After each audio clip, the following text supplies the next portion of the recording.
Thomas Weather. The Rich Thomas Weather Network, brought to you by these fine sponsors. Hear Rich's forecast hourly on these Blue Water Broadcasting radio stations. Hey, good morning, everybody. How you doing on this Monday morning? It's the 15th day of July, and after 4 days of talking about Barry and its influence on us, Barry will have less and less effect on Alabama today.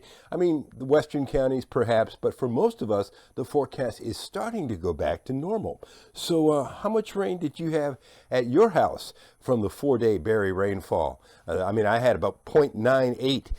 This yard did, and that was really nice. So an inch of rain here. Thank you very much, Barry. Maybe you had a lot more at your house, or maybe some towns not quite as much. But our forecast is returning to normal as storms start to thin out in number and the temperature starts to go back up. We'll have the forecast updated now through Saturday and actually through Sunday. Let's get started. Even though the National Hurricane Center wrote the last advisory on Barry last night at 10 p.m., the system is still going to be a menace with its tropical plume as it moves up the Mississippi Valley with locally heavy rainfall, but less and less effect on Alabama's weather. In fact, we go back to a fairly routine forecast. You see a few spotty storms there on future radar popping up in the afternoon heat today, but not as many as we've seen the last few days. So I'll put scattered storms in the forecast. About 30% coverage with a high today around 92, tonight's low 72, south winds 48 miles per hour. And tomorrow, as Barry continues to pull away, our storms become few and far between as temperatures soar into the middle 90s with triple-digit heat indices as we get into Tuesday, Wednesday, and Thursday as well, with rain chances fairly small each of those 3 days.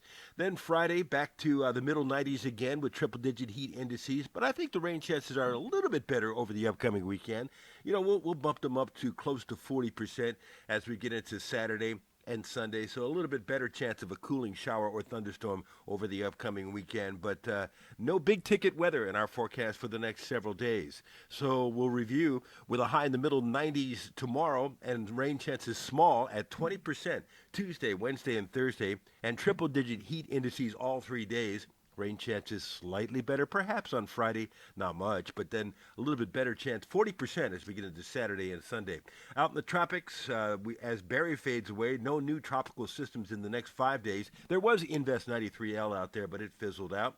We do have a full moon tonight. It's called the full thunder moon in July. Moonrise will be at 7:08 p.m. The actual sunset will be at 7:52 p.m. There is an eclipse, but not in this part of the world, on the other side of the world. Space station flyover tonight. Clouds depending on the cloud situation. 9:29 to 9:31. Look in the southeastern sky. It should be very bright. And by the way, there's another one Thursday night. A pretty good one that goes straight overhead, I'll remind you, as the week goes on. Finally, here's my dog Bailey, who is watching Daddy build this video, as she does every morning. This video has been Bailey approved. Good dog.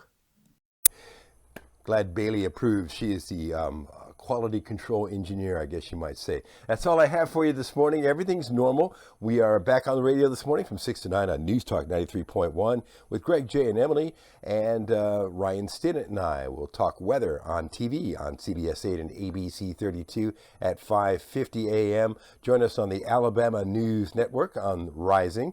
And also another video for you first thing tomorrow morning at 4:45 a.m. And when you're out and about, across the dial twice an hour on 8 radio stations, that's where you'll find my forecast on the Blue Water family of stations. Thanks for joining me this morning. I'll see you later.